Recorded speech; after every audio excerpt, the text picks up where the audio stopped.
This evening we want to talk a little about the problem of universal law as we find this exemplified in the philosophies of various peoples. There's a considerable amount of conflict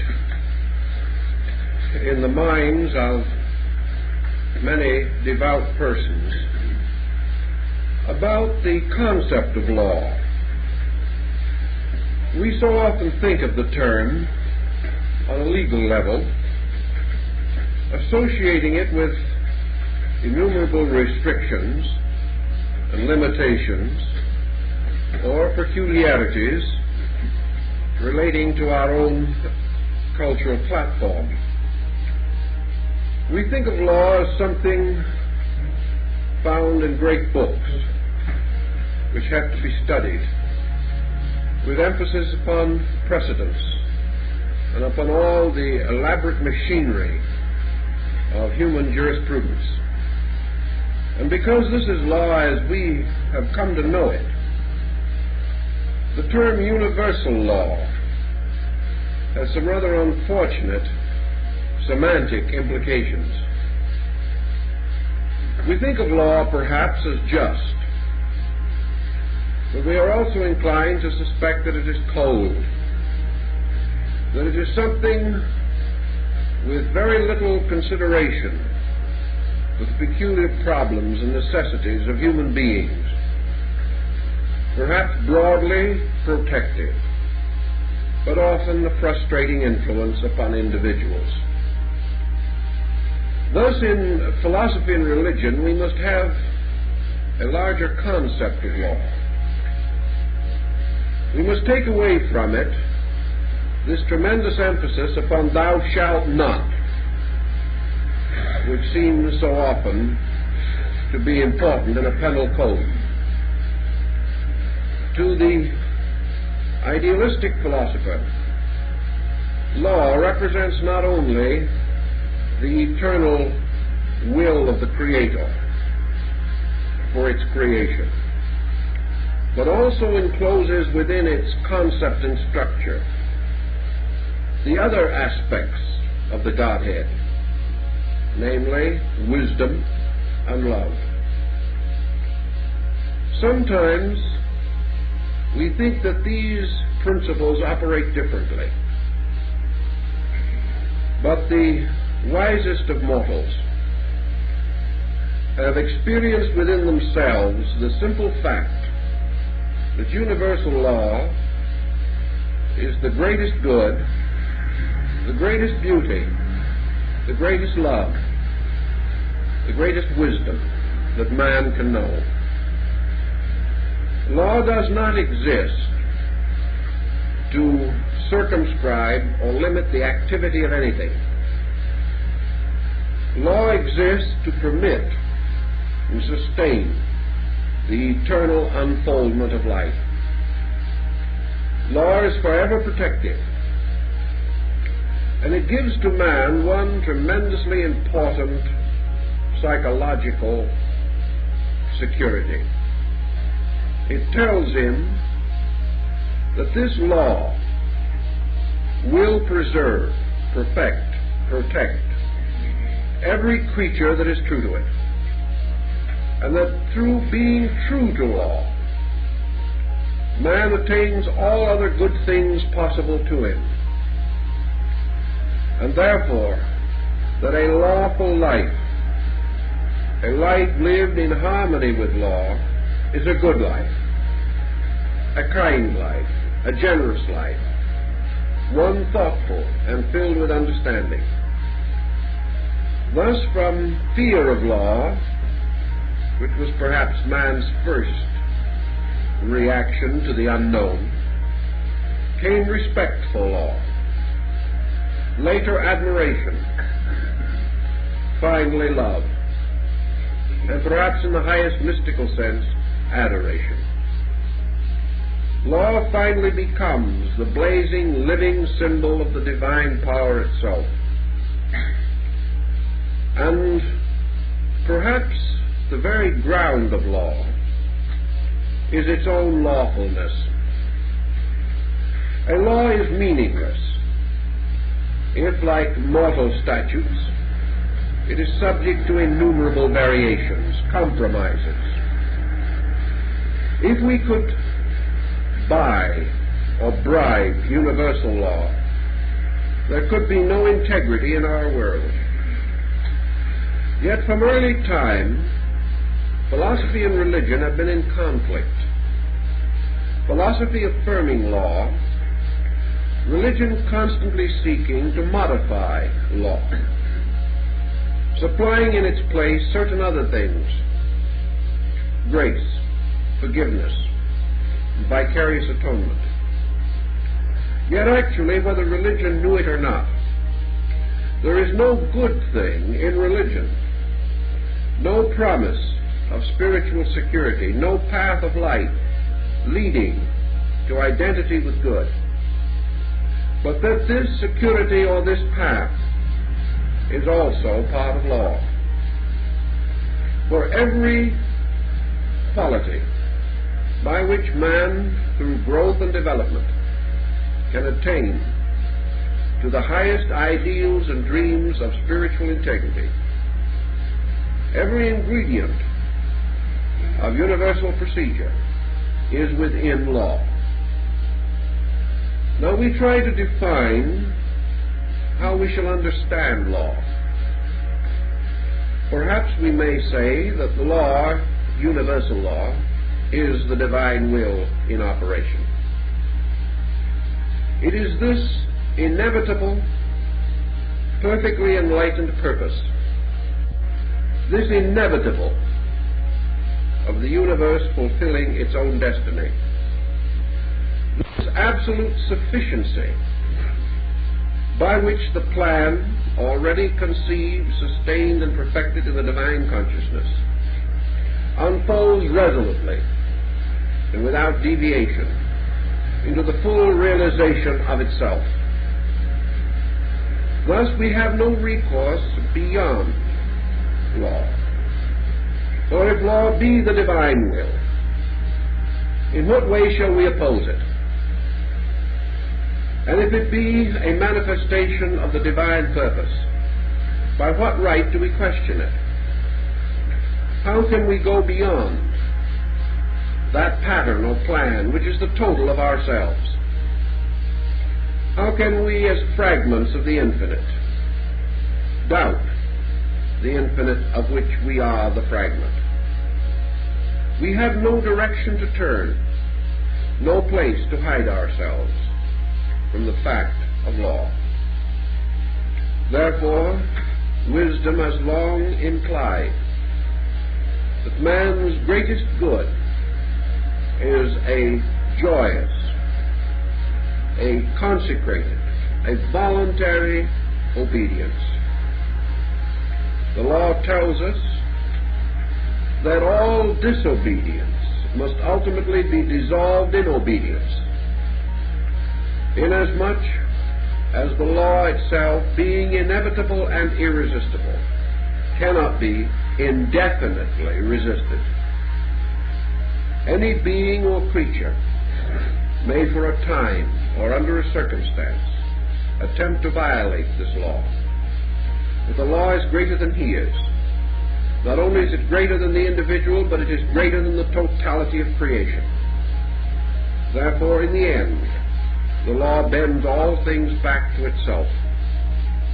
It remains the ultimate. And in this recognition and in this acceptance, man realizes that security is in obedience, insecurity arises from disobedience. Now, disobedience is possible to man because he has an individual mind. But this disobedience does not make him master of the law. He may, through his own ignorance, his carelessness, his indifference, or his forthright antagonism, attempt to set up his own empire, contrary to the empire of space. But space, like a vast ocean, moves relentlessly on its way, dissolving, breaking down, removing every barrier to the fulfillment of itself. as Buddha pointed out, a very great deal of human misery is man forced to stand and watch his own disobedience swept away. He weeps over it. He is miserable about it. It was a pet project of his own. And when it goes, he feels that the bottom is out of the universe. But actually, the law can destroy nothing that is unlawful. The law can be in conflict with nothing except that which attempts to violate its principles. The wise man has learned also that to live nobly and wisely is to live almost without awareness of law. Law becomes a tremendous dominant force only in the experience of the lawbreaker. To keep the law is to be kept by it, to move serenely without sense of limitation. To violate the law is to feel the heavy displeasure of this opposition, not because the law does not like us, not because it turns revengefully upon an individual, not because it is burdened with a personal jealousy against something, but simply because the law, like water flowing down a mountain, will find its way, must find its way, must keep its own course, and will not tolerate anything that blocks or interferes with that course. This courage and strength and security which law bestows is the natural heritage of every honorable person. And it is only the individual who has some ulterior motive in himself, who resents law, or regards it as any encroachment upon his own liberty. For all liberty is liberty under law, liberty within the great structure of law. And the greatest liberty man has is the liberty and right of a voluntary personal adjustment by which he can choose immediately to align himself with the great patterns by which the universe is sustained. Thus, with law, we can gradually come into a very friendly relationship. Universal law is, of course, much more than this grand, vast panorama of principles. Universal law is something we use every day. We use it when we cook, when we sew. We use it in business. We use it everywhere. Because if it wasn't for universal law, we could not pour water from a pitcher into a glass. If it was not for universal law, we could not walk upon the surface of the earth. And if it was not for universal law, the seeds that we plant in the earth would not grow and become a harvest. Everything we do, every invention we contrive, every instrument we create is in harmony with law, or it will not operate. That is the reason why the Patent Office in Washington now asks for a working model in connection with extremely remarkable, difficult, or unreasonable inventions. Because the proof is, will they work? And they will work only if the inventor found the law governing the device. If he did not, it may be a magnificent work on paper, but it will never operate. Thus, man's existence, his birth, his growth, all these things are possible only because of law. And in the larger moral sphere of our hopes and aspirations, progress depends upon law. Progress depends upon man gradually experiencing law, coming to know it, understand it, and love it. Therefore, everything that we hope for, worth achievement, peace, security, friendship, all these things depend upon the immutable operations of inevitable laws. Thus laws become very near and friendly to us. And we have added to the great pattern of universals many human codes. Most of these codes were originally rather wisely given. The great Babylonian code of Hammurabi is said to have been dictated to the scribes and sages by the god Nebo. keeper of the records of heaven. This primitive code emphasized honesty, right dealings among peoples, fair trade, and mutual respect, the rights of worship and of citizenship. These things anciently were parts of law, and they were as noble as men could devise them, because men attributed them to the gods. It was only with the increasing confusion of human life, with the rise of individual intellects, the clash of creeds, nationalism, and things of this kind, that gradually laws became more complicated, increasing in number because of lawbreakers. And we have today very complicated statutes, simply because human beings are complicated and resent within themselves many of the simple virtues without which society cannot survive. Some of our laws are good, some are bad, some are indifferent, but they are all products of man's attempt to bring some regulation or order into the conduct of his fellow creatures. And these things are patterned, directly or indirectly, from some concept arising in universals. Now, the ancients recognized a network of laws, and you could carry the study of law as you would carry the study of races or nations or even theologies into most elaborate byways. But they also realized that there was a septenary of laws corresponding to the other great septenaries which they recognized. And like worlds, universes, deities, continents, these laws forming together a septenary were all manifestations of one law. And therefore at the root of all life was one tremendous law. Now this law is interpreted or understood primarily in terms of man's contact with it.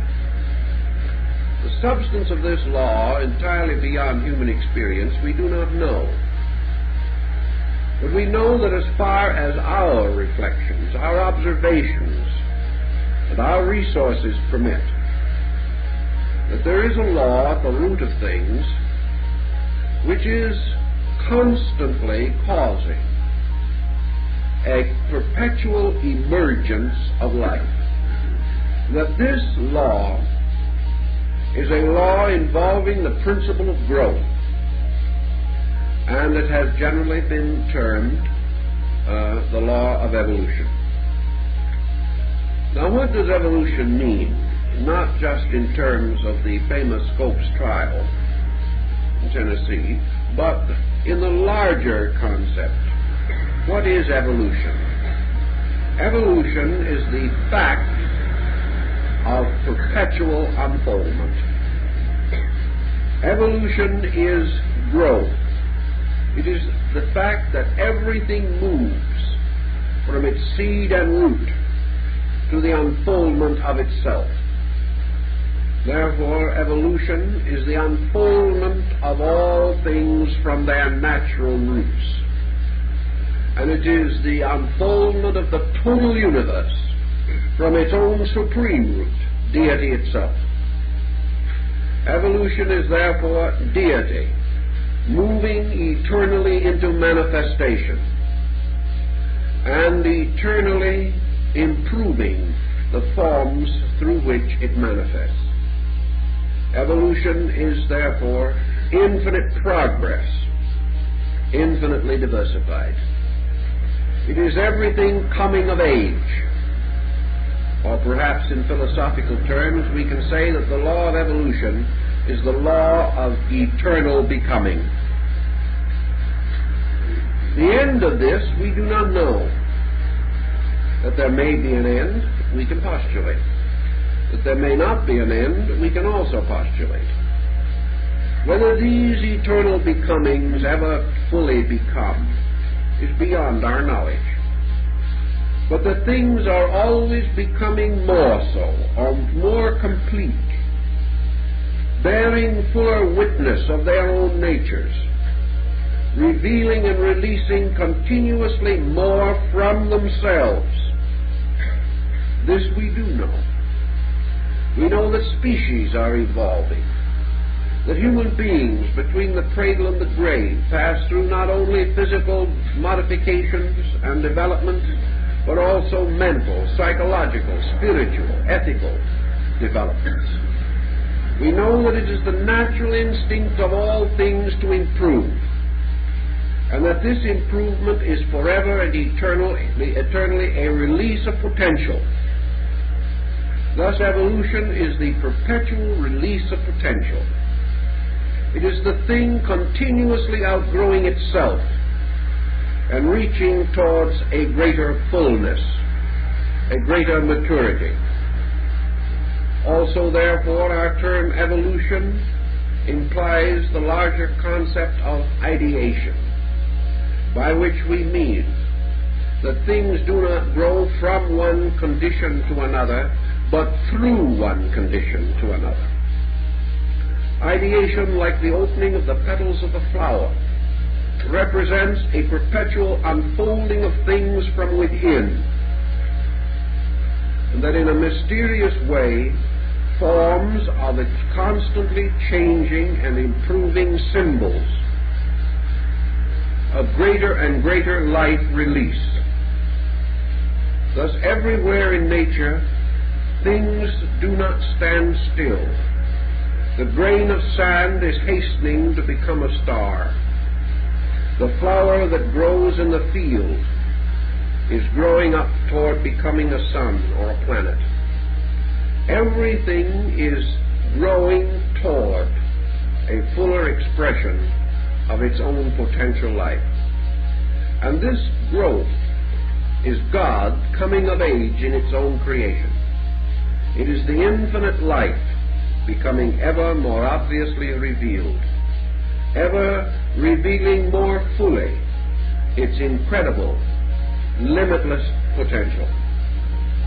Now, every creature that is passing through this vast period of evolution has certain limitations upon itself. It cannot receive or interpret energies beyond the general level of its attained vehicles of expression. Thus, man can grow within the gamut or range of man until finally he outgrows humanity. The animal can grow within the range of the animal kingdom until it also outgrows its animal kind.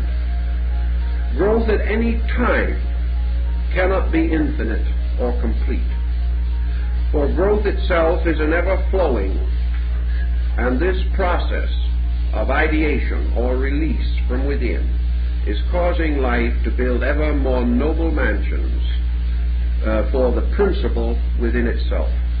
And these bodies, these houses of this growing life, are instruments for expression, for the release into tangible action of these pressures, these impulses, these instincts, these urges, which all life has locked within itself.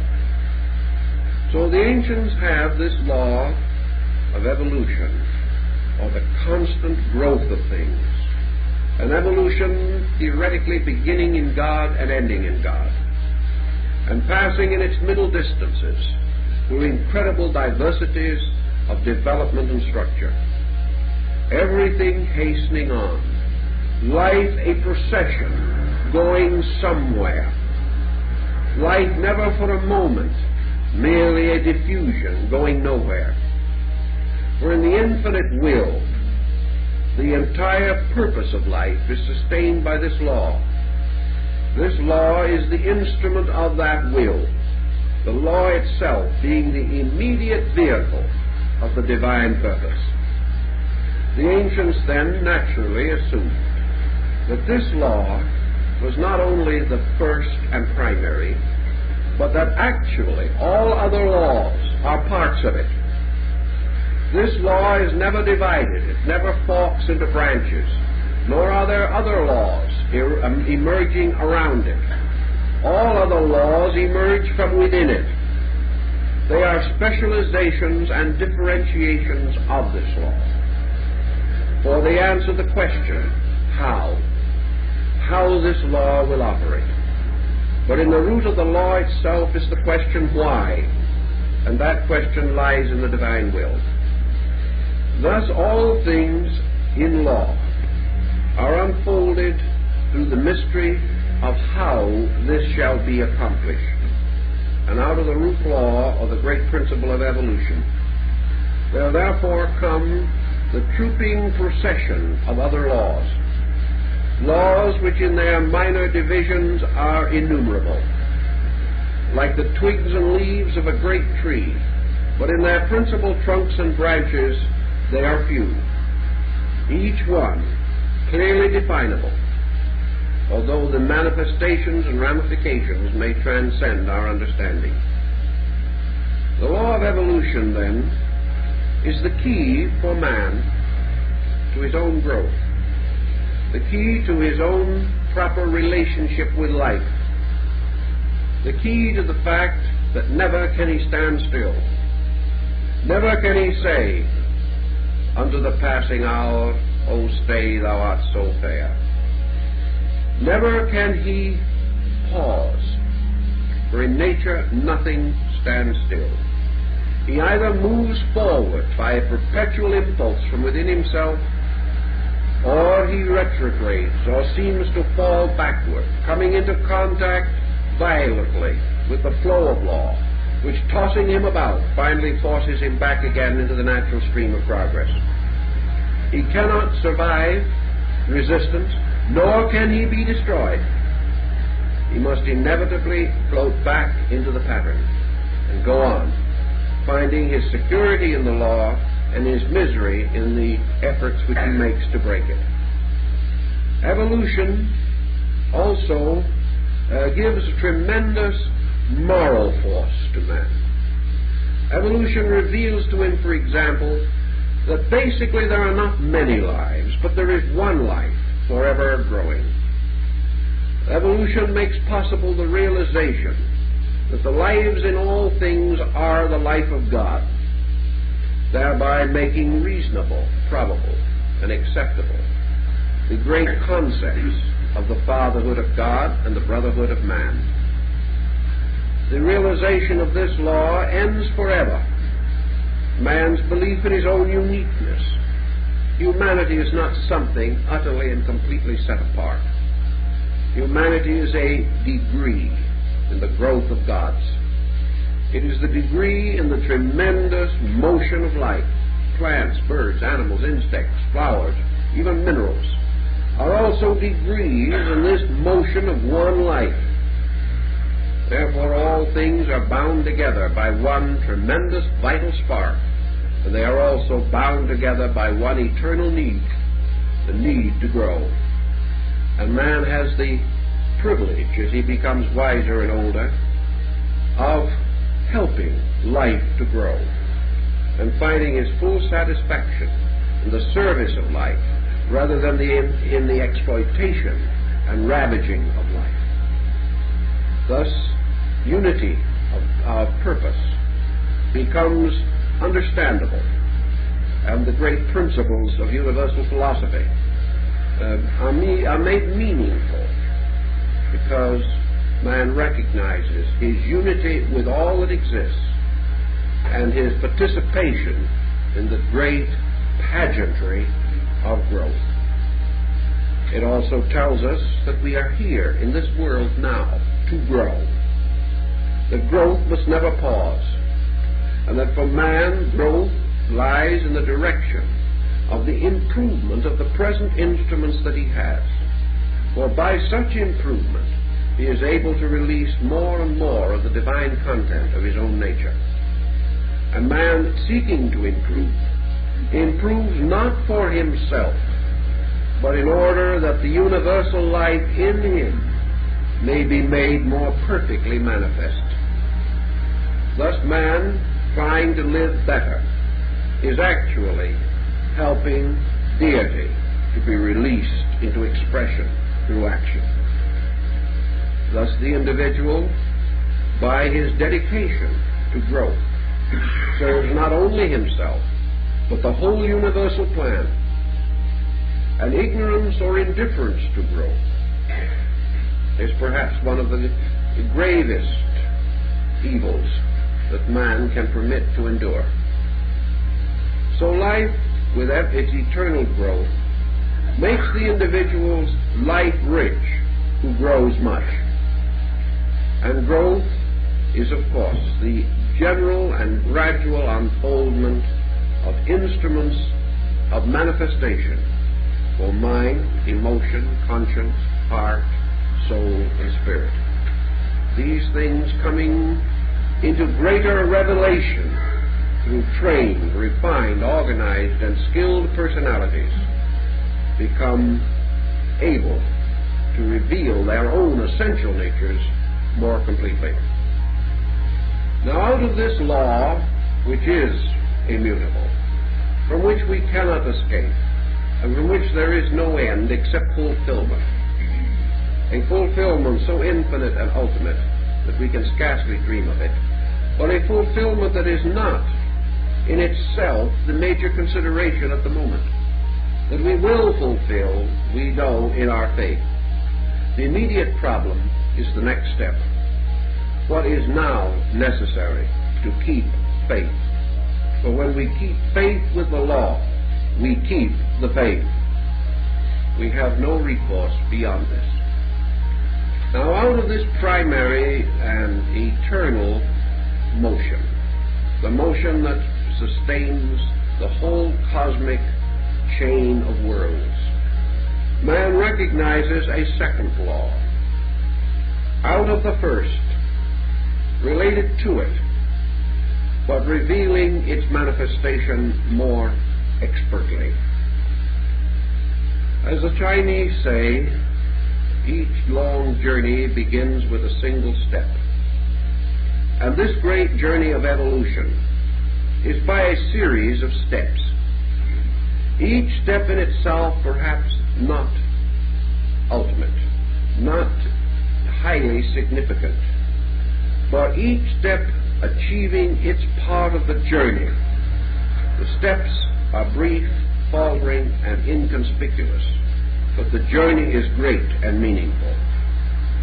And this law, then, which helps us to take the steps of the journey, helps us to walk along this great road of evolution that leads on beyond the stars and space. We call this law cause and effect. Cause and effect tells us to a great degree how we evolve and how the machinery of evolution comes to operate in the life of the individual. Cause and effect also has bearing upon one point which is otherwise rather difficult. We know that man, at the beginning of his great evolutionary cycle, was in the greatest need of knowledge, and at that time he had the least. Just as the newborn child in infancy is in greatest need of orientation, and yet is least able to find its place in the world. So the law of cause and effect steps in and gives us the great formula of trial and error. Cause and effect gradually brings to our attention and to the attention of all life that growth, or the motion of forever becoming, is a series of related circumstances, and that these circumstances lead from an infinite primary cause which resides in the divine nature and terminate in an infinite ultimate result or effect which also rests in the divine nature. Therefore, all cause, life, is flowing into effect, living. And the relationships of these patterns become essential to our gradual enlightenment. By degrees, man learns how to grow. He learns through trial and error. He learns by doing and observing the consequences of things done. He also senses that the universe proceeds through a series of related causes and effects, each cause inevitably producing an effect consistent with itself, and each effect becoming in its own turn, by its own nature and substance, a new cause, which in turn leads inevitably to an effect. This goes on in an almost inconceivable cycle. A man has to gradually become aware that this pattern of cause and effect is valuable to him, not because it necessarily merely relates to his own moral conduct, but because it explains to him the mystery of antecedent causes, proving gradually to him that everything that exists now has had a previous existence in cause, and that any circumstance that arises must be the consistent consequence of action. Therefore, we may call cause and effect, on another level, action and reaction. We may say that everything that exists bears witness to a reason for its own existence, and that a reason is consistent and adequate, and that there can never be an effect inconsistent with its cause, or a cause that does not produce a consistent effect.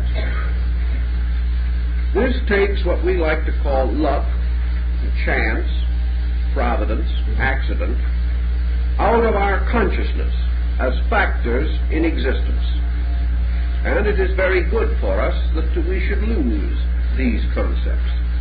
For as long as man believes that he lives in an unlawful universe, or a universe of accidents, he can never develop an adequate moral philosophy.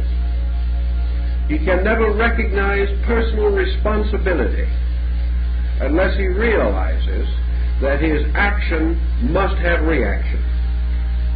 He can never fully integrate himself into the concept of a vast integrated sphere unless he recognizes his own existence both as an effect and a cause.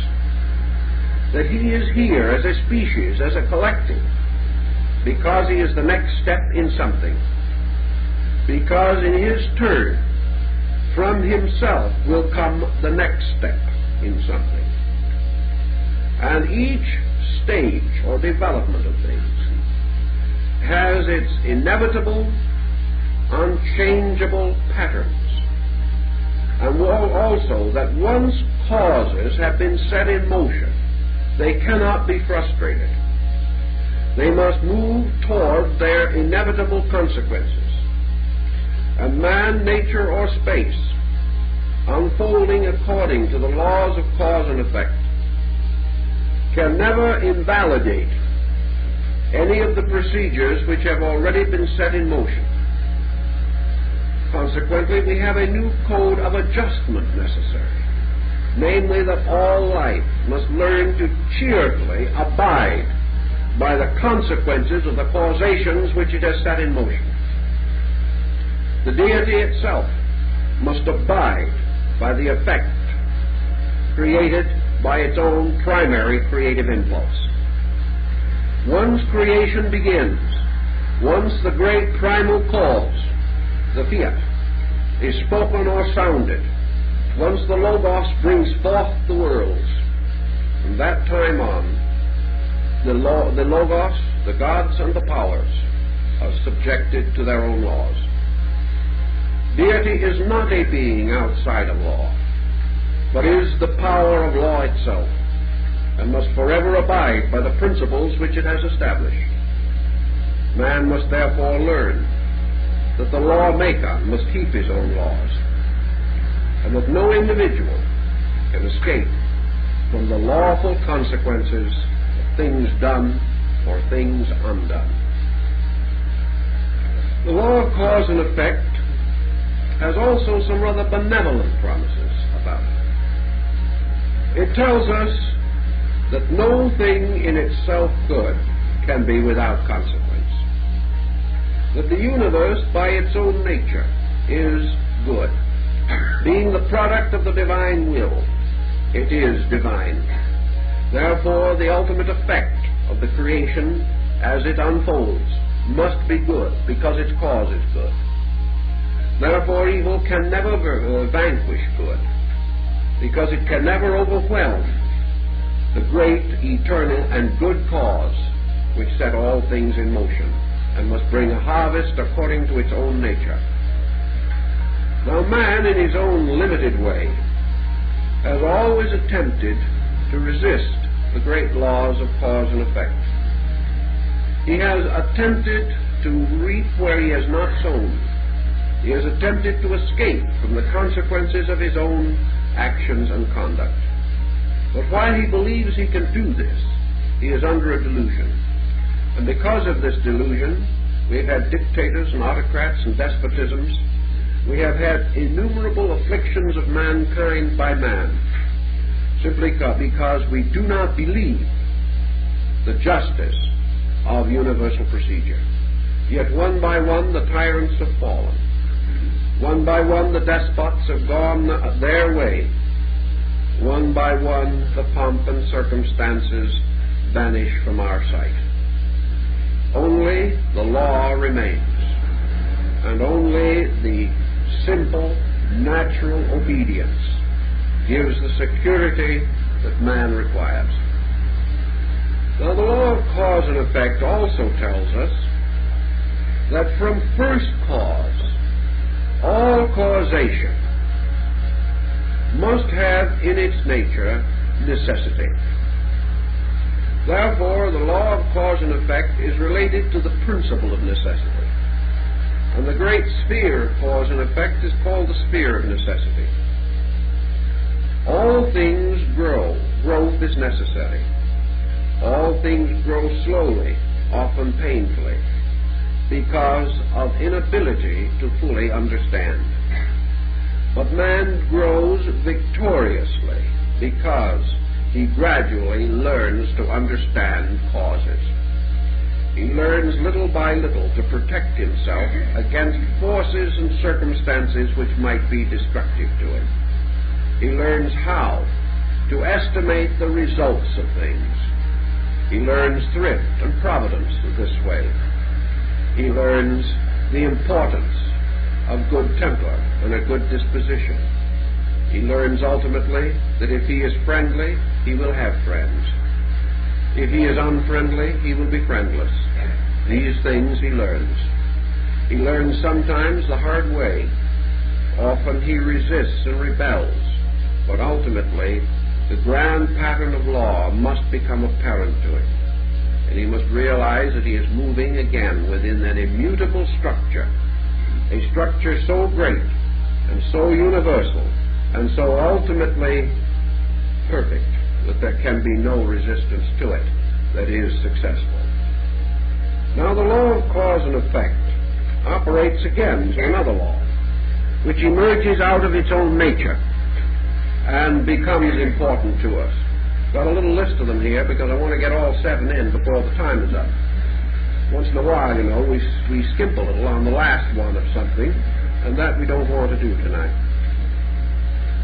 Now, the law of cause and effect indicates or suggests a kind of balancing, so that we come out of the law of cause and effect with the next law, which is the law of polarity, which leads ultimately to the establishment of the principle of equilibrium. Now, everything in nature, like the celestial crab which crawls forward with a strange and angular motion, everything in nature moves according to and functions by the principle of polarity. In a way, cause and effect is polarity. Cause being a positive pole, effect being a negative pole. Here we have electricity and magnetism. We have dynamic and static everywhere. We have the poles of a battery. Everywhere in life we find the problem of polarity operating. And polarity becomes important to us in many, many respects, because man, through the gradual understanding of the law of polarity, has a gradual tendency to correct his own tendency to be lopsided, which becomes a very serious thing. Now, of course, when we look in the mirror, it may not be noticeable, but at the same time, in our conduct, it usually is.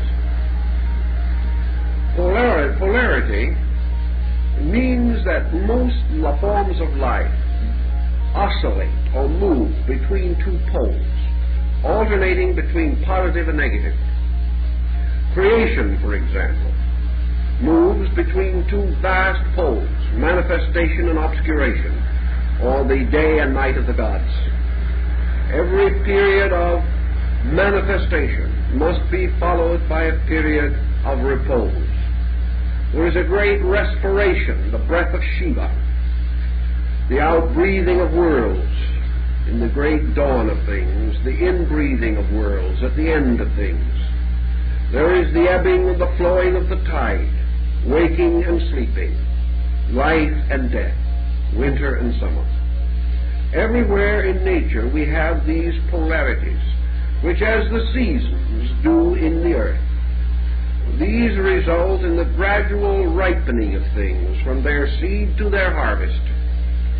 And without these alternations, without these constant alterations of polarities, the magnificent framework of law could not accomplish its perfect work. Now, in this great pattern of polarization, as we care to call it, we see innumerable things of value to ourselves here and now. One of the most common polarizations we recognize is the polarization of generation. We know also the famous reference made by Plato in his study of the great Platonic year, in which he describes that the great 25,000-year cycle resulting from the precession of the equinoxes is divided into two periods, or halves, one of which was a period of fertility and the other of sterility. In periods of fertility, great cultures flourish. Wisdom comes forth. Art and beauty are manifested. In periods of sterility, men lose a certain amount of internal vitality. Materialism dominates. Men cease to have their ideals. The earth is impoverished and no longer produces as good grain and food, and cultures have a tendency to languish for lack of both spiritual and material nutrition. Here is again action and repose. So as we have in cause and effect action and reaction, here on the laws of polarity we have action and repose. Things moving always by certain effort, accompanied again by certain periods of rest. And we also find that in nature everything is generated through polarization. And at the same time, there is a constant motion of life away from these polarized opposites toward the mysterious point of equilibrium. Now, we have considerable philosophical discussion relating to this issue, and it becomes more involved than we perhaps realize. Equilibrium is, to the average individual's concept, an idea of the suspension of motion. Today, for example, we are proud of the fact that we are very highly polarized. We say that an individual who is very enthusiastic at one moment and utterly down in the dumps the next is really living life to its fullest. He's having his good days and his bad days, but he's certainly having a lot of excitement. Whereas if we find an individual who is by nature rather quiet and composed, we suspected him of being dead while still he is alive. If he doesn't get angry, we think he is timid. If he isn't jealous of somebody, he doesn't care for anyone. And so we make gradually a great deal out of this polarized extremism of our conduct. We had a lady in not long ago who was quite convinced her husband didn't love her, because for 5 years he had shown no sign of jealousy. It was just something she could hardly endure. She had no complaint, she had no reason to think he didn't, but he just wasn't jealous. That was a bad sign all by itself. So we have people who honestly believe that unless we are really quite tempestuous in our attitudes, that we haven't any. Or if we don't take violent sides in arguments and debates, we're not patriotic. If we're not for our candidate and against all the others, we have no political vision. And of course, occasionally we come to a sort of negative equilibrium in which they decide none of the candidates is any good. This, of course, is also considered bad because that is defeatism. It sounds as though we are trying to escape a nasty decision, and we are. But we have come to think of excess as being an indication of life, moderation as an indication of death. And our psychologists are feeding us some of that thinking these days.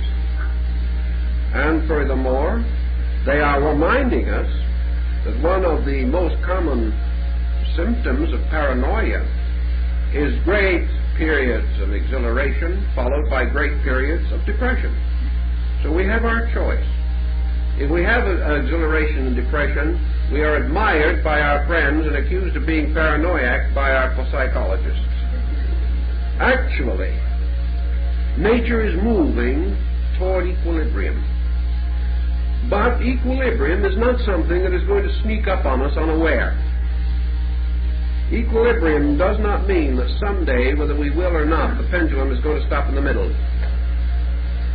Equilibrium is the most difficult thing in nature to attain, because equilibrium is immortality.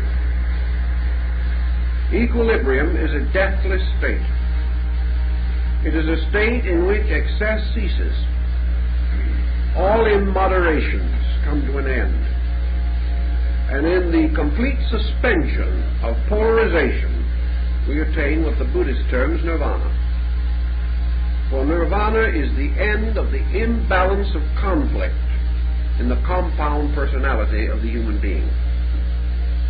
In the universe, equilibrium is also the end of conflict. But conflict cannot end until the conflicting factors have been resolved. And these conflicting factors are nothing more or less than the unfinishedness in things. Everything that is imperfect is unbalanced. And consequently, only perfection, which is a total equilibrium in the term of plus, can have complete equilibrium. Absolute negative equilibrium, or an equilibrium in the minus, is total negation. And total negation we cannot find either, although we find phases of negation which may nearly approach it in the purposeless, meaningless, ambitionless primitive. The human being whose desires are practically nil, whose wishes are comparatively few, and who therefore lives in what we term an ideal state of not wanting. He not only does not want, he has never learned to want. Man in turn must gradually want, outgrow wanting, and learn not to want. But there's a great deal of difference between never knowing and outgrowing. So motion is really through polarization to ultimate equilibrium. And we are reminded, of course, of the famous line in the Zohar, the unbalanced forces must perish in the void. Everything that is unbalanced must cease, must ultimately be dissolved in balance. Almost every negative emotion or negative attitude that we have is an unbalance. Therefore, hate is an unbalance. Fear is an unbalance. Anything which causes the individual to depart from his own center and become hopelessly involved in circumferential problems results in unbalance. Remember, in the Egyptian Book of the Dead, the soul of the deceased is weighed against the feather of Maat. If the scales balance, the soul may pass on into the blessed land. Therefore, balance, which is the great lesson of equilibrium, which in turn arises from man's experience of polarity. This procedure, through experience, brings man to one of the great discoveries, one of the great revelations which sustain him and strengthen him for his spiritual adventure. Now, polarization affects us in many other ways. It gives us contrasts. Now, without contrasts, the lights and shadows of a picture, we call the picture very flat. Therefore, we believe in lights and shadows. But wherever we believe in them, we must endure them. And where we believe in lights and shadows, we must believe in pain and pleasure. We must believe in hope and despair. We must believe in gain and loss. And polarity tells us that we can never have a gain without a loss. And we can never have a loss without a gain. So over the inevitable, why should we grieve? Every individual who possesses must to one way or another be relieved of his possession. Any individual who gives up will in some strange way regain that which he has given away. The law of polarity is constantly operating in every department of our life. And the more extreme our attitudes become, the more vicious the swing of the pendulum. Thus the miser, who has become extreme in his cupidity, will experience often the greatest tragedy in the loss of his wealth. Always where the individual is unbalanced viciously or extensively or intensively, his problems are correspondingly modified. Great attachments mean great loss. Great attainments mean constant vigilance in the protection of a reputation so gained. Everything has its price, and this is another form of polarity. And the individual, therefore, attempting to escape from the vicious swings of this pendulum is led toward moderation of conduct, which was the great Socratic virtue. Socrates says, in all things not too much. And the golden mean, the concept that moderation releases the mind and the heart and the soul from unreasonable attachments and frees the mind, heart, and soul for the contemplation of realities. Thus, immoderation is not only a pernicious practice as far as the general life is concerned, but it dooms the individual to the perpetuation of ignorance. For that which exists in an immoderate state is in the poorest condition to learn. Moderation leads to contemplative freedom. The individual who is not the victim of his own intensities has therefore the tranquility for contemplation, for reflection, for meditation, for natural and detached observation of values. Plato declared that he was born into this world in the profession of an observer. And man gradually has to learn by becoming observant. To the degree that he is overly personal or overly attached, he is not observant and cannot be. Because when he is deformed in his judgment by the intemperances of his conduct, he is unable to estimate the values of things. Those things which he likes become increasingly unreally valuable. Those things which he does not like are not recognized for their full value. Therefore, like and dislike become polarities by which the truth is always obscured. These issues, because the young are not given the education which they usually most need. But this law of polarity, therefore, comes in so many places, breaking through the structure of society and giving us constant evidence that it is operating. Now, in the law of polarity, of course, we also have the laws which bring human beings together in various relationships. friendship, marriage, parent-children relationships. For nearly always these are subtly or factually polarizing. We know in psychology that all relationships have to a measure a polar foundation. We know also man's natural desire as a human being to unite with the polar opposite, not only for purposes of the perpetuation of the species, but also for association, comfort, inspiration, and understanding. All these factors indicate man's sense of incompleteness and emphasize the importance of polarity. Now this again leads to one of the more profound philosophical observations on the subject, namely that polarity lies in the sphere of manifestation rather than in the sphere of substance. Things must physically or objectively appear polarized. But in their nature and substance, all things are in themselves in equilibrium. The spirit of man is forever in equilibrium. Therefore, the spirit of man must be and is an androgyne creature. It possesses within itself the capacity of polarization, but is not polarized except in manifestation. The particular and special polarization that we recognize being essentially physical. Thus, man, as a psychic or spiritual being, has an androgyne core, and in the effort to establish equilibrium in his objective life, he chooses marriage, he selects his mate, and attempts in this way to balance his own nature. Both persons in the marriage being actually seeking to balance their own internal lives. Through association, the two individuals are partly restored to their natural androgen state. The man, through association with the woman, becoming more sensitive and having certain vital experiences which would not be possible to him alone in his polarized condition, and the woman vice versa. Therefore, in all instances, again, marriage is an effort to establish equilibrium, which in turn means harmonious organization or integration.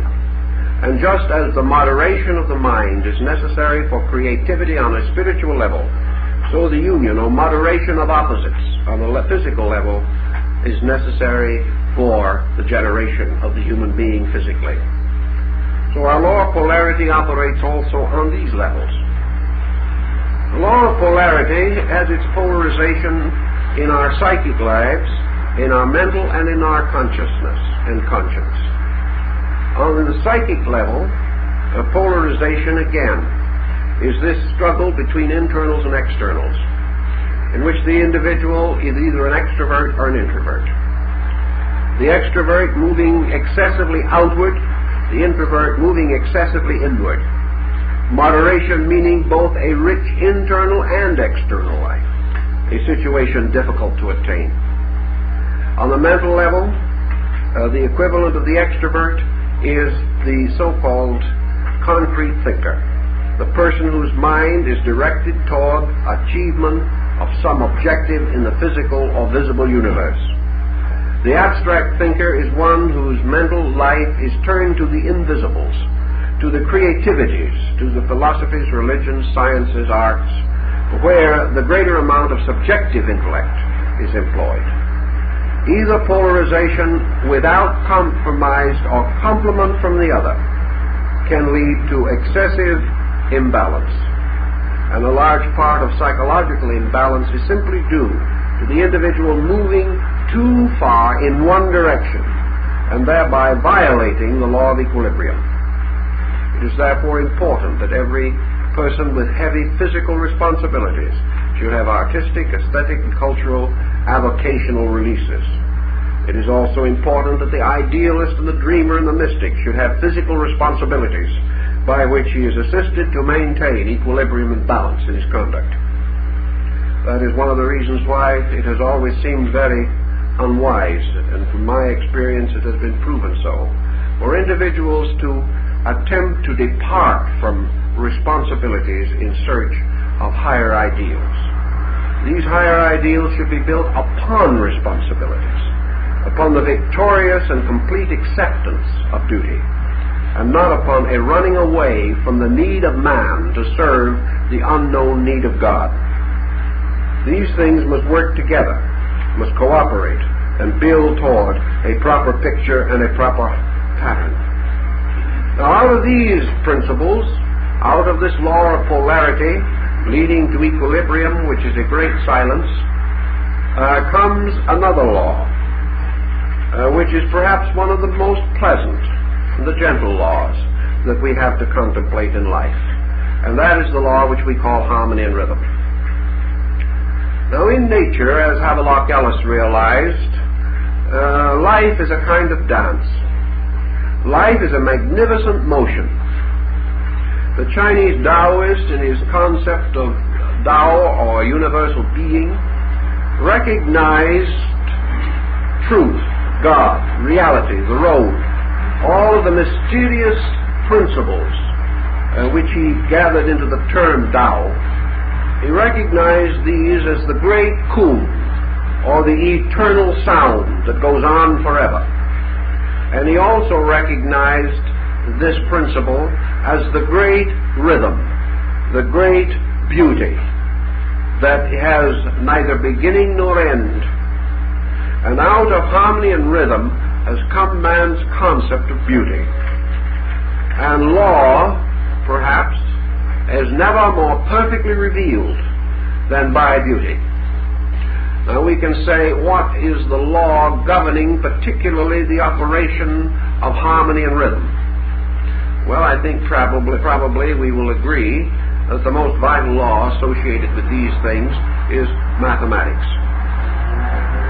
Therefore, the Pythagorean and Platonic schools admonished their disciples that no one who was ignorant of astronomy, mathematics, and music could enter the great schools of philosophy. Music, as an example of harmony and rhythm, is only one. We know, of course, Pythagoras is said to have been able to hear the music of the spheres, the sidereal or celestial music, the music that's played upon the great vina of the god Shiva. Rhythm, perhaps, comes closest to us in the beat of the human heart. But everywhere in nature, there is harmony and rhythm, revealing itself through the processes of law. Harmony is a very large word. We think of it mostly in terms of sound, but harmony means much more. Harmony means order, means equilibrium in one sense, balance. It means the unfoldment of things with a perfection that is full of grace, full of exquisite beauty. And we discover law as beauty. One of the ways, traditionally, in which perhaps we make this discovery is in the pattern of the snowflake. Here we have immutable law revealing itself as exquisite beauty. We find it also in minute shell life and tiny living things like the radial area. We find it wherever nature is creating, in the distribution of leaves along the stem of a plant, in the petals of a flower. All these manifestations are beauty. We also observe it in the sunset, in the great vista of the plains, the mountains, and the sea. We also recognize that nature is never discordant, and the wildest abandon of color in a field of flowers will never include any jarring or unpleasant color notes. Everything blends, melds, and molds together into a highly acceptable symphony. Now, some intellectuals working on this problem have suggested that beauty is nothing more nor less than man's becoming accustomed to things. That the way things have always been must always be beautiful, whereas anything that deviates or breaks away is no longer beautiful. We have this, of course, in musical speculation and the introduction of dissonances, for which Richard Wagner, for one, was extremely famous. He attempted to prove that the dissonant intervals are also beautiful. For a time he was bitterly attacked. Later he was accepted, and it finally agreed that in spite of the unfamiliarity, there is actually in music no basic dissonance. Everything can be made beautiful if we know how. And if we use these intervals wisely and beautifully, they become beautiful. The law of harmony and rhythm also points out to us that life itself is a geometrical mystery, that the human soul is a geometrical marvel, that everything in life wants to be beautiful, presses forward to symmetry, and that law, wherever it has its perfect work, results in perfect beauty. The deformity, therefore, is in some way a limitation, a restriction, a falling short of nature's plan, and that even though perhaps nature must do a little experimenting in the effort, even experiments are beautiful in nature, which is more than we can say of futuristic art. But in any event, nature is forever moving in patterns that are strangely, grandly, and wonderfully acceptable to us. Standards of human beauty are forever changing, yet the quest for beauty is eternal. And the law of harmony and rhythm means that ultimately that which is harmonious and that which is rhythmic must fulfill the need of beauty. Harmony is a little different from rhythm in the sense that rhythm represents interval or tempo, whereas harmony represents blending, the union of things. In this it changes or differs again from melody, for the melodic line represents a tune that is recognizable, but harmony is the bringing together of things, of tones, of patterns, themselves different, perhaps set in different tonal patterns, but all coming together in one magnificent blending, as a magnificent symphony of Beethoven. Thus harmony is achieved through the soul power, for in harmony we must call upon the full orchestration of universals. In harmony we must be able to conduct the orchestra. Each instrument must play its part, and we must bind them together until they become one living instrument, like one great vital living pipe organ. In our living and thinking and breathing and hoping and fearing, therefore, the ancients advised that in all things we should seek harmony, and that in all things we should attempt to attain rhythm. The ancient Greeks were much given to a very literal interpretation of symbolism, and our old friend Socrates, who was not perhaps our idea of the figure of the Apollo, was addicted to the Terpsichorean muse and always danced with his disciples in the early morning. It might not have been an aesthetic sight for others, but it was of great aesthetic satisfaction to Socrates, which after all was the important point. And so, seeking to move with life, to dance the dance of life, we must also realize that it is not only work, that it is not only labor, struggle, effort, magnificent challenge, but it is also a matter of grace, and that things done graciously and beautifully have a peculiar virtue in themselves, and to be done beautifully and graciously they must be done harmonically and rhythmically. The human being's psychological integration is nowhere more evident than in the reaction upon conduct in terms of grace and harmony. The neurotic, the introvert, the psychotic is seldom able to control his body in a rhythmic, harmonious way. His actions are abrupt, angular, broken, like his attitudes. And he does not have the wonderful sustaining power of uninterrupted motion. We all know that with an automobile, one of the greatest extravagances is stopping and starting. That it takes much more gasoline and electricity to get the car constantly going from a dead stop than it does to keep it running. It is the same way with the energy content of man. If the human being can flow from one action to another without interval, without break, without the sense of interruption, so that no matter what happens, it may cause a brief change in the program, but never an interruption,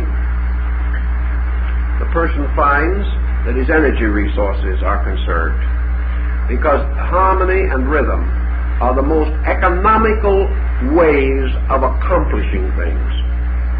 And the moment intensity, the moment loss of harmony is experienced, there is loss of energy, loss of time, inefficiency. The individual is not up to his normal standard. Whereas if he moves quietly, rhythmically, harmoniously, graciously through life, he will find he can accomplish much more, because he will not be faced with repairs as a result of ill-considered or unreasonable attitudes. So harmony and rhythm move with us in every part of life. Worship is always or nearly always accompanied by music, often by dance, frequently by processional, by magnificent chants, masses, which have profound effect upon the individual, because they are expressions of great rhythm and harmony. And religious music helps to set the tempo for the devout person, helps him to relax into the mood suitable for worship. The musical modes of the Greeks have similar meaning, because they had modal music for practically every occupation and activity of man. And we know in modern musical therapy the importance of music in industry, of music in the home, in the school, in the hospital, because music helps the individual to restore a certain sense of harmony within his own nature. So in all things, the harmonious person is greatly rewarded, whereas the individual who has no harmony in his soul is already gravely punished and is burdened with duties, responsibilities for which he has very little gladness in his own makeup. And for that reason, he loses much of the privilege and joy of living. Now, out of these four laws, there comes another. And this law, again, is merely an expression of those that went before, using a curious combination of cause and effect, polarity, and harmony and rhythm. And this law emerges as one of the great laws of the ancients, the law which they recognized and which we have totally or almost totally rejected. And that is the great law of analogy. Analogy was to ancient man the universal key to all knowledge. And it was based upon the fact that nature is infinitely repeating its own processes. Leonardo da Vinci became one of the greatest exponents of the law of analogy. He found, for example, all the motions, stresses, and tensions of the human body captured in miniature in the human hand or in the human foot. He found all of society captured and held in the human face. He recognized that all things are alike in substance and principle, differing only in size and the number of their related parts. Thus, all creation suspended from one creative power, moving, therefore, from one basic archetypal pattern. The laws governing the universe must inevitably force all things to a vast internal similarity. Laws operating upon substances and elements, molding these substances and elements into innumerable structures, can be discovered by the analysis of the structures, because all of them must have archetypal conformity with the vast pattern upon which they are designed or from which they are taken.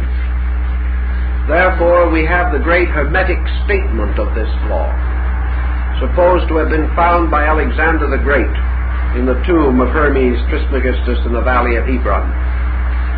And that is, this great law was inscribed upon an emerald. And it says, that which is above is like that which is below. That which is superior is like unto that which is inferior. This means that there is a tremendous archetypal sympathy between the universe and the electron. That actually the cell, the atom, each of these is a little world, and the world is the great cell, the great atom.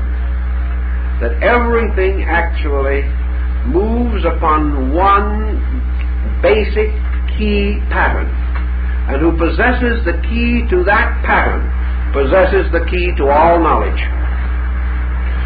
This means, or meant to the ancients, that if man could ever understand one thing completely, he would know all things.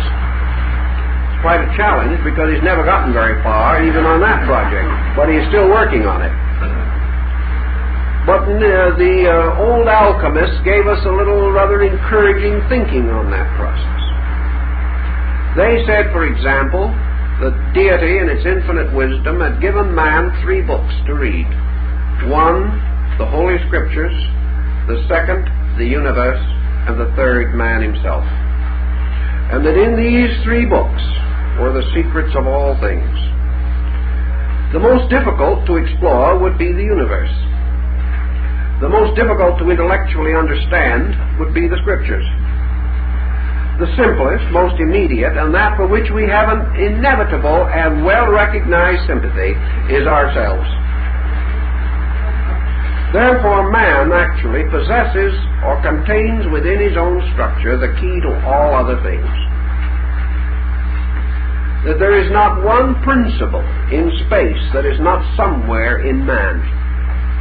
That there is no law operating in space which does not operate somewhere also in the compound construction of the human being. Consequently, the motive perhaps for the great adage of antiquity, man, know thyself. Man cannot always explore other things successfully. He can examine the rocks, but he loses the great geological lessons long before he has mastered them.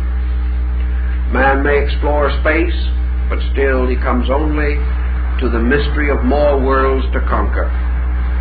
He may study theologies endlessly, but they are somewhat strangely detached from his own experience, and there is in them so much conflict that man often becomes discouraged.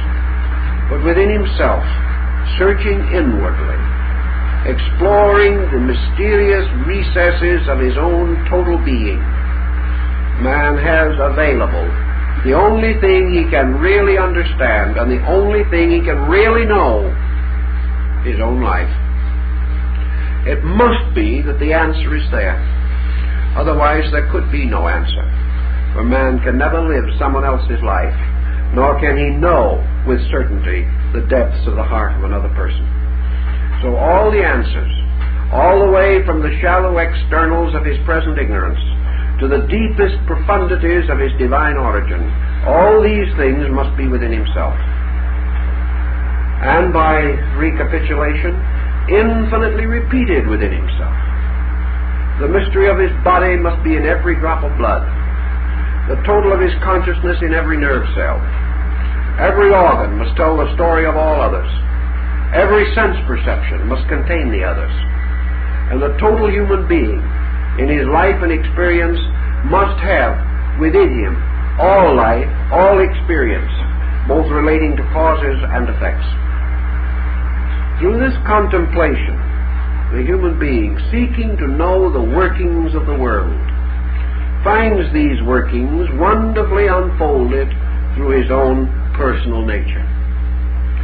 Thus the law of analogy helps him not only to recognize this wonderful concatenation, as we call it, or a sequential descent of similars, but it also helps him to be aware that all bodies are houses for souls.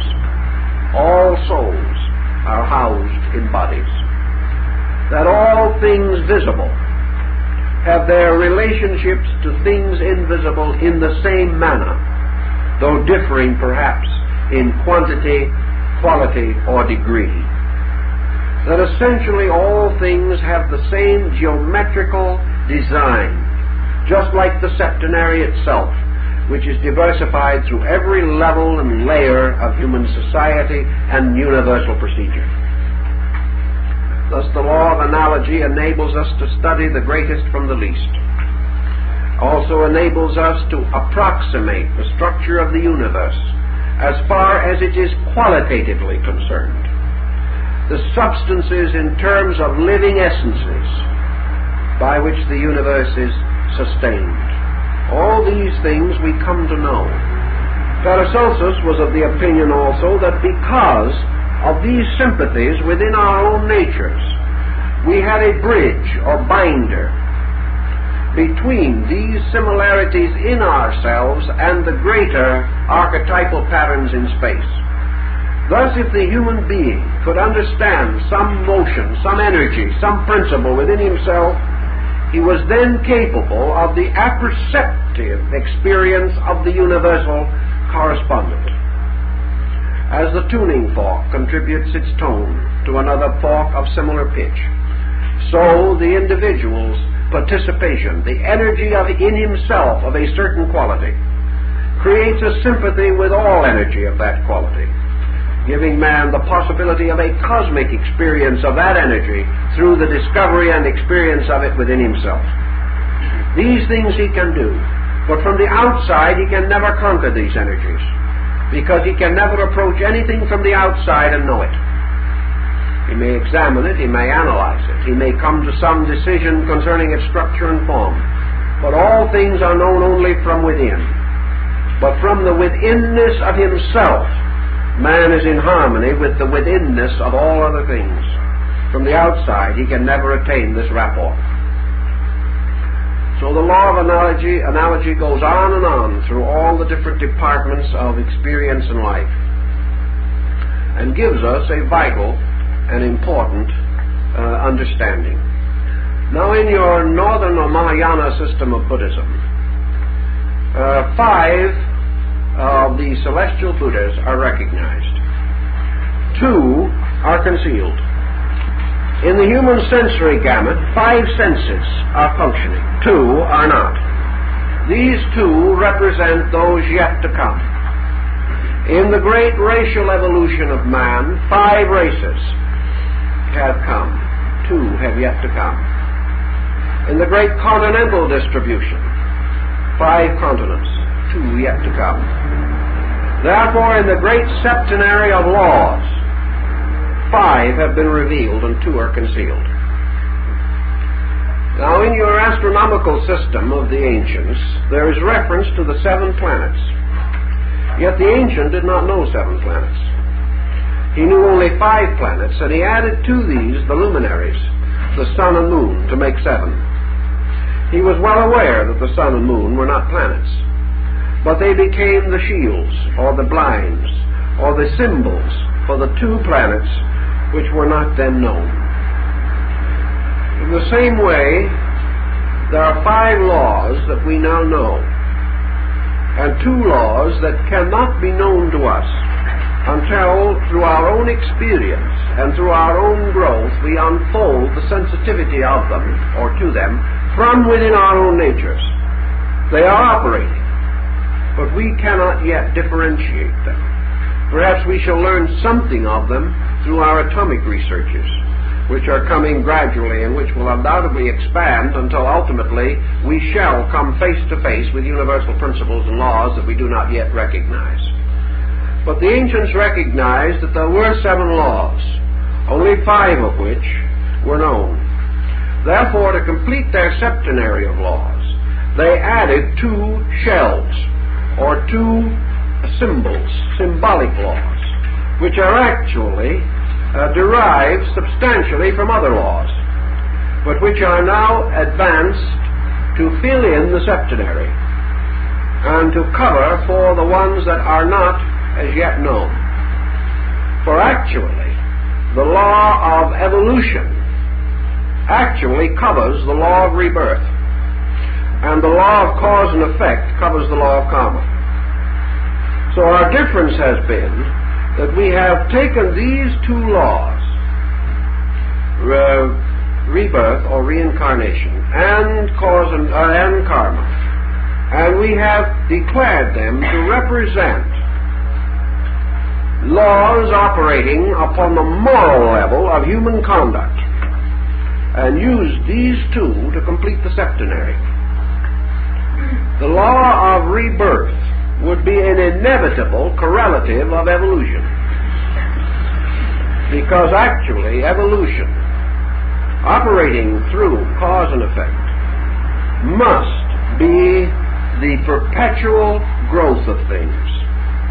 And the perpetual growth of things contains within its own concept everything relating to the continuing improvement of forms and the re-embodying of life principles in forms until they attain their maturity or perfection.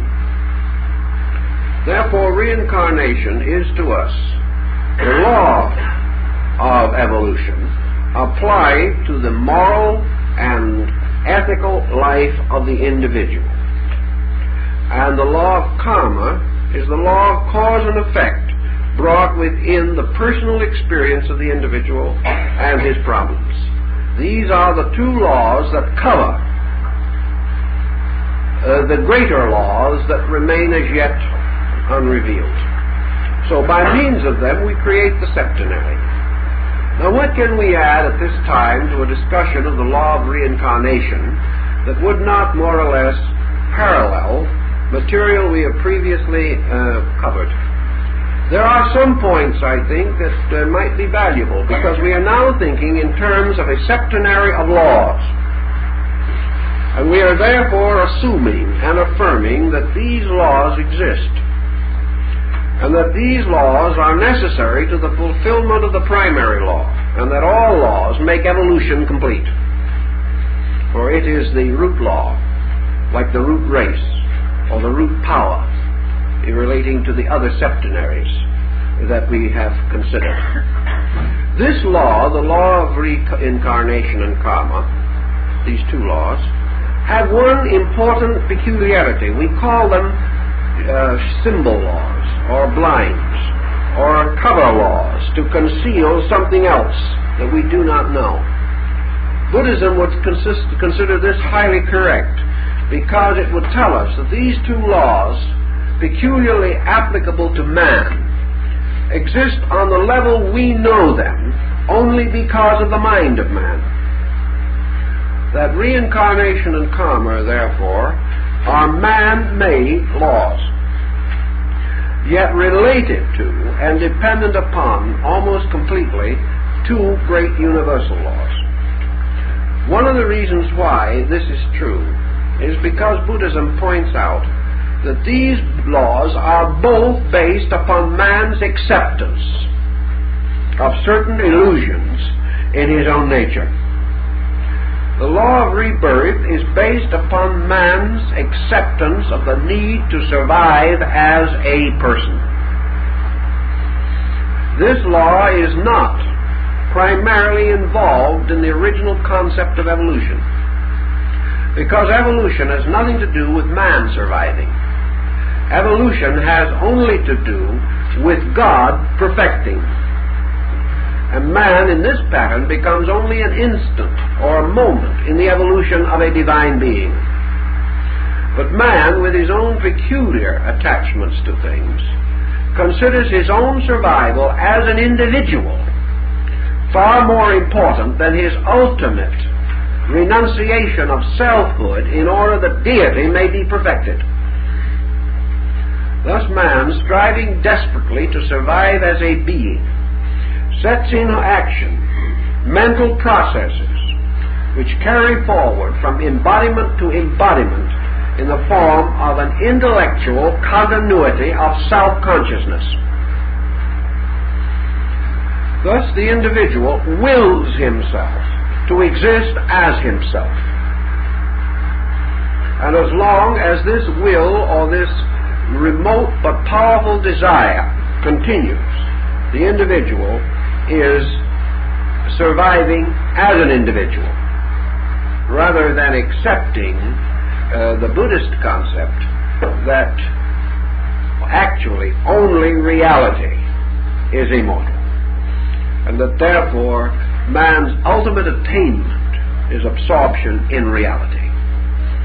But the law of reincarnation was long accepted in the East, drifted over the caravan routes, and finally through the travels of Pythagoras and the conquests of Alexander and the journeys of Apollonius, finally reached the Mediterranean area and the Aegean to influence our entire southern European and North African cultures.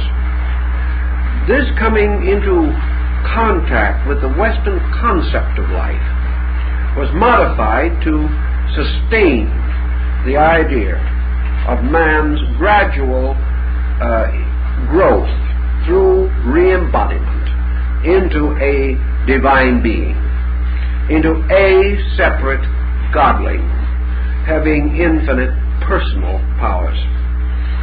This concept has influenced our immortality theories from the beginning of Western culture. But this, to the Eastern mind, is only a veil, because our great goal is not that the individual shall be perfect, but that the total shall achieve its own completeness, and that in this process races, creatures, beings innumerable are created and vanish into limbo. Nothing real ever dying, nothing unreal ever surviving. And that finally, in the infinite ultimate of things, we shall discover this spark of life within ourselves is not our own, but is the eternal spark blazing in us. Ultimately, through service of this spark and final identification with it, we fulfill our own destiny. This, however, will not be a problem of too great importance in the vital experience of the individual. He could not separate this spark from his own personality by any effort of the will. He can only, through the fulfillment or keeping of laws, finally relax his immoderations on an egoistic or egocentric level until gradually, through the increase of total integration or placidity within his own consciousness, he will relax his selfness and, like the mystic, become more and more aware of the God-selfness, and in so doing will ultimately reach this point of renunciation in which he can say with fullness of spirit, "Not my will, but thine be done." And when that occurs, actually, deity takes over and becomes the great power, the reality, rather than merely for average human beings. The deity is little better than a source of energy supply. We have not yet recognized the spiritual importance of the deity value in ourselves. The law of karma, of course, is the law of cause and effect, applied on the level of personal conduct, on the level of an individual having moral and ethical individualism. In nature, cause and effect follows great cyclic patterns which arise in the archetypal forms of universal procedure. In man, cause and effect is most closely linked with self-conduct. In the individual, he recognizes that he himself sets into motion certain causes, the effects of which he must be ready to endure. If for some reason he does not desire to endure the effect, then he must cease to produce the cause. On one occasion, Buddha, discussing this with one of his disciples, the disciple explained to him all the sorrows and miseries through which he was passing, and the Buddha explained to him that it was the working out of karma, and the tired and harassed sufferer asked if there wasn't something he could do about it. And Buddha gently patted him on the shoulder and said, "Yes, brother, endure it." And once the cause is set in motion, wisdom is the gentle, cheerful endurance. The only great thing to remember is, don't set it in motion again. Because the first time it can be anybody's fault, apparently, and the second time it is distinctly our own. If, therefore, at any time in life we are in the presence of consequences which can no longer be prevented by the correction of their causes, then they must be accepted.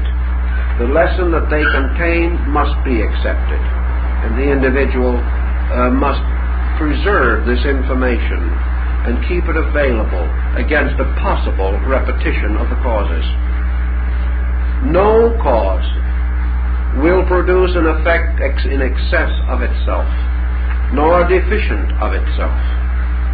And no effect, when it becomes a cause, can produce a cause inconsistent with itself. Life goes on, experience goes on, as long as cause and effect go on. Yet there must be, according to Buddhism, a gradual diminution of this cycle. It cannot go forever. It may go for a long time, but in eternity all things are bound together into a complete and finished product, whatever that may be. So Buddha points out that wherever the individual in the presence of an effect is able to produce only a commendable reaction from himself. If, for example, in the presence of a great karmic debt that must be paid, which may result in adversity or trial or even pain or loss, the individual becomes indignant, fights back, blames others, becomes intolerant, vindictive. These things immediately set in motion another chain of circumstances. This is where the dharmic reaction from within himself becomes the cause of a new karmic sequence. If, however, as Buddha taught his disciples, in the presence of this type of an unpleasant situation, the individual graciously, kindly, gently, lovingly releases, holds no ill, is patient in all things, takes no extreme attitude, but attempts only to grow, to ask what the lesson is and how best he can learn it. It is obvious that his Dharma has now set in motion another type of causation entirely. This causation can never produce an effect different from itself. And if the individual, out of an emergency, has set a causation of peace in motion, that causation must ultimately likewise produce its own end, and its end must be peaceful. Consequently, wherever it is humanly possible to reduce the intensity of the impact of an effect upon consciousness, the individual reduces the karmic load that must go forward. Wherever he understands and accepts, wherever he meets his problem, with that which is the nearest to moderation, where he maintains equilibrium, never, if possible, falling away from peace within his own consciousness, he then cannot set in motion further conflict. If, through general and gentle watchfulness, his entire life becomes less negatively intense, less combative, less destructive, less critical, he cannot have the same type of karma that he would have if he has not achieved these ends. Consequently, through moderation, he neutralizes the power of karma, because karma acts upon only one factor: action-reaction. Action must produce reaction. Non-action cannot produce reaction, because we cannot set in motion anything as a result of absolute equilibrium. Gradually, therefore, as Buddha pointed out, the disciple seeking ultimate liberation comes to the causeless embodiment, the embodiment in which the final residue of debt must be paid, but no new causation is set in motion, in which the individual sets nothing moving which can possibly come back to him as pain, sorrow, loss, or death. Having attained this more or less complete and perfect equilibrium, the karmic overload is continuously diminished. The individual then has two choices in his karma.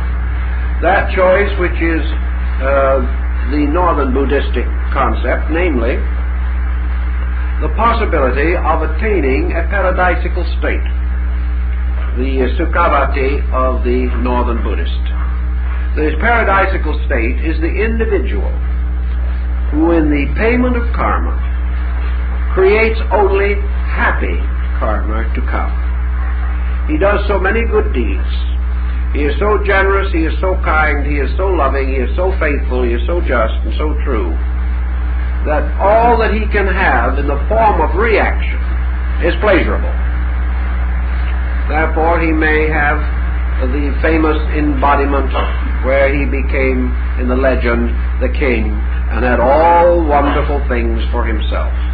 He was so wonderful, so wise, and so good that he was very happy until being a king turned his head. Then he got into trouble again. But, in other words, the paradise is the result of good deeds, producing their natural consequences, because nature is not at all partial. It just as much loves to reward as to punish. But Buddha goes further and says that the good deeds also have about them a certain foolishness, for very few people can carry happiness without ultimately destroying it or spoiling it in some way. Out of fortune and good time comes arrogance. Out of a life in which everything goes well comes laziness. And one by one our little virtues are swept away by the misuses we make of them. So Buddha taught that the only ultimate release lay in the suspension of all consequence, in which the life, being a condition of inward tranquility, causes the individual to inherit no debt but peace and silence. And having attained to this end, he is therefore free from the wheel of karma. Having attained such attainments, the individual also moves back only into the great stream, the stream of the law, carrying with it the growth of the divine being itself. And all things other than this and less valuable are slowly cast away. So we have this structure of laws. And in these laws we find the roots of patterns. The painter uses them, the musician uses them, everyone uses them. They are the ever-present help in time of trouble. And it is good for us, as human beings and as thoughtful human beings, to take our refuge in the law. Not to take our hope in the fact that we can evade it. Not to take our hope that some other dispensation no longer makes it necessary, but face the simple fact that who lives the life shall know the doctrine. That in keeping the law, we give ourselves the greatest good that we can enjoy. And that by fulfilling the law in all its ways, we become aware that the law in its totality is a kind of lengthened shadow of God itself. And that in the love of law, in the embracing of law as the greatest good, we reach out and touch the very substance of the creating power. For the law is God made manifest in His works. And those who obey this great pattern are the chosen ones. For if we love God, we will keep His commandments. And these commandments are His laws. not spoken from a mountain, but revealed forever in the lives and hearts and souls of creatures. Laws that we live with every day, that rule the plant, that rule everything. And if we quietly and systematically and thoughtfully study and learn to love these laws, we will find that we live in a much better world than we ever suspected, a world in which there is more goodness than we have ever known, and a world which protects us so completely that perhaps it is not an extravagance to say that this power watches and notes each sparrow's fall. There is nothing that happens in the universe that law is not sufficient for, and which is not in itself lawful. And it is this lawfulness which is our hope, because it is lawful for us and right for us to grow, to fulfill, to achieve integrity and security, and to find the greater good we seek for. And with this kind of religious philosophy behind the concept of law, I think we can have greater inducements, universally and cosmically speaking, for being law-abiding citizens. And wherever we can, obey the law and keep the peace. And the peace we should keep, most of all, is that within ourselves. And by doing these things, all other good things come in their proper time. Well,